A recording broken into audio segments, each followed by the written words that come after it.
People who aren't really something always try the hardest to prove they are. And honestly, that fits Joe Rogan's comedy circle perfectly, because when you look at Rogan's crew, they act like comedy is this impossible art form that only a chosen few can understand.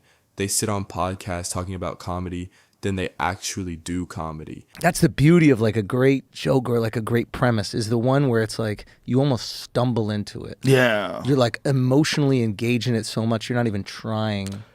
You almost have to laugh. think of it like musical notes. Like there's all kinds of musical notes. They're all good, but they just serve different purposes. And to make a great song, you got to put them all together where it flows. And that's like part of what we're doing too. Yeah. It's like you're going to have those jokes. It's like that's how you feel. Like people go, how do you memorize all the words? And it's like, I don't think I memorize the words. I think I memorize the song.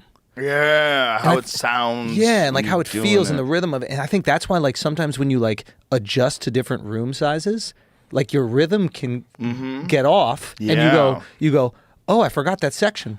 Yeah, because the song is different. Yeah. The song is slower, the song is faster. It's this weird energy where they want to sound deep, tough, and important. They want people to believe comedy is so hard that only they can survive it. And no joke, Joe Rogan literally said there are maybe 250 solid comedians in the entire world.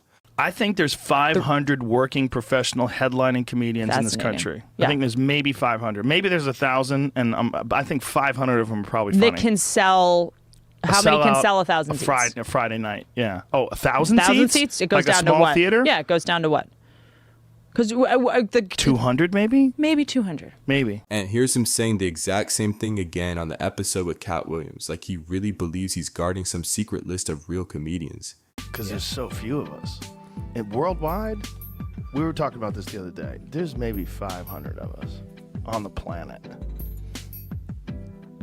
You know, you got to be real generous. Every real comedian knows Joe Rogan is not funny. His jokes are basic, predictable, and half the time he's just repeating the same stories he's told for years.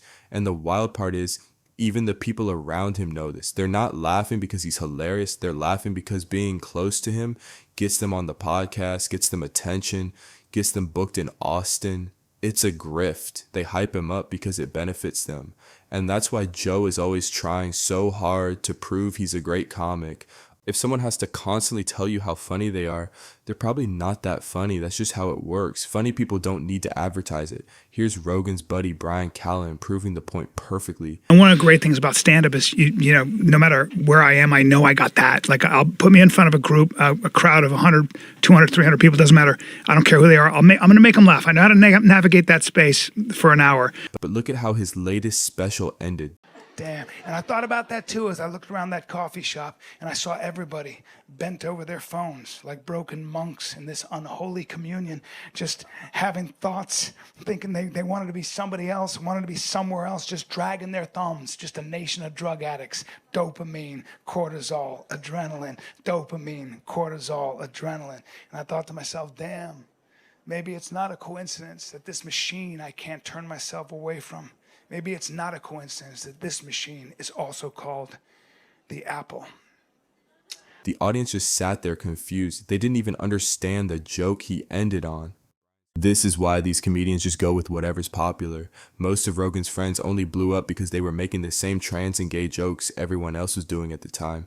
That was their whole thing. And if you ban them from saying those same recycled lines, they've got nothing else to say. And if you want to never make fun of marginalized groups or never make fun of protected classes or never make fun of anybody that's downtrodden or disassociated or disaffected, well, you can't do that. You can't. That's not stand-up comedy. Meanwhile, authentic comedians like Stavros have always kept their distance from the whole Rogan sphere, and he even called them out recently. And that's the funny part. Even though he's genuinely funnier than most of those guys, Stavros never walks around saying he's amazing or acting like comedy is some sacred art only a chosen few can touch. And I don't think it's that hard to do, to be honest with you. Like, I think the average person, if they just said, I'm going to take 15 years to be passable at stand-up comedy, they probably could. It's just a weird life that no one should sign up for unless you're mentally ill in a very specific way. So I am not that guy, right? I'm not interested in that. Stavros actually goes even further and says comedy isn't even a good form of art. I mean, not to say a podcast. This is my problem because I do believe in art and I do like to think about it, but what I've made my living off of is the two lowest forms of art in existence, which is stand-up and podcasting, respectively. Mm-hmm. Podcasting is the one thing where I'm like, wow, it's the one thing that's made me like, I guess stand-up's art because this is fucking bullshit. You know what I mean? I disagree about the stand-up. No. I disagree about the stand-up. It's low level. It's very low-level art. I think the job of the stand-up comic is to make people laugh a lot, and and that's it. That's actually the whole job, in my opinion. And I don't care how you do it, right? And so to me, it's like one step above fucking clowning, which is absolute dog shit as well. But it's like getting hit in the nuts or getting a pie in the face. It's like, all right, let's do the verbal version of that and get people laughing. And I do think there's a big problem. Once stand-up comedians believe they are important, it's over for them. Oh, right. Joe Rogan doesn't think he's important. He's just one of the chosen 250. Not that important, just elite level, top tier, ultra rare comedian status. And look, Stavros isn't even shitting on them. He's a comedian too. He knows how it works. He knows what it takes. He's just being honest about it. He's not lying to himself or building this fake myth around his talent like Joe Rogan does. And I have dedicated my life to it, and I like that it's a low-level art, and I'll never get away from it. This is my calling in life. I understand that.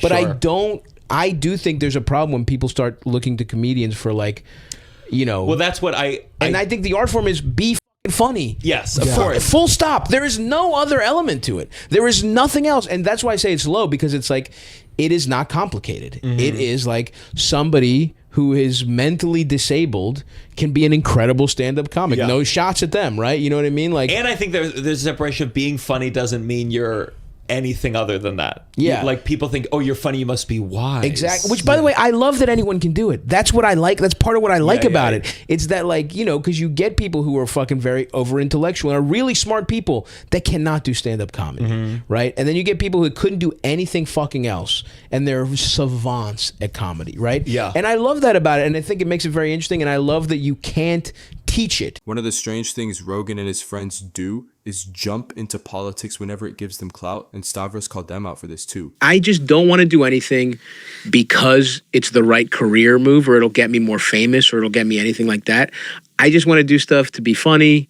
You're not fucking smart enough to have, a real journalist should be interviewing him. You're doing it because it's clicks, right? Because it's and because some comedians have deluded themselves into thinking we're important. Yeah, there's a big difference between interviewing an athlete and interviewing a politician who's literally running for office. If you're going to sit down with a politician, you need the skill to ask real questions, hard questions. Otherwise, they're just going to use you for exposure. And that's exactly what happened. Trump used these podcasters like absolute fools. They never asked him a single difficult question, not one. They just smiled and let him say whatever he wanted. And now after helping him winning, they're suddenly saying this. People, they'll DM me and be like, you see what your boy's doing? You voted for this. I'm like, I voted for none of this.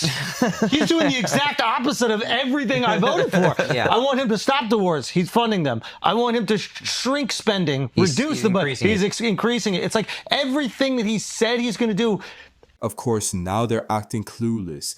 Like Trump was running for the first time and they had no idea what he was going to do. This is how they celebrated when he won. It's so crazy. What? This group influenced the presidential election of 2024. Yo, listen. Don't even say influence. We decided. We were the turning point. just know, and we'll be left out of everything, and that's fine. We don't give a fuck about the credit. We know what we do. I don't need this credit. It's fine. We'll be left out of everything. It's totally fine. It doesn't matter. That is the nature of things that we started. Everybody else does it. But he was not up until this pod. It's true. After the pod, he surges, 3 or 4%? Yeah, it was a wrap, dude. Mm-hmm. Never went back down after that. He was asking for credit when they won, but now that everything's getting messy, suddenly he wants zero responsibility. Typical. If you want to see more videos like this, make sure to subscribe to the channel.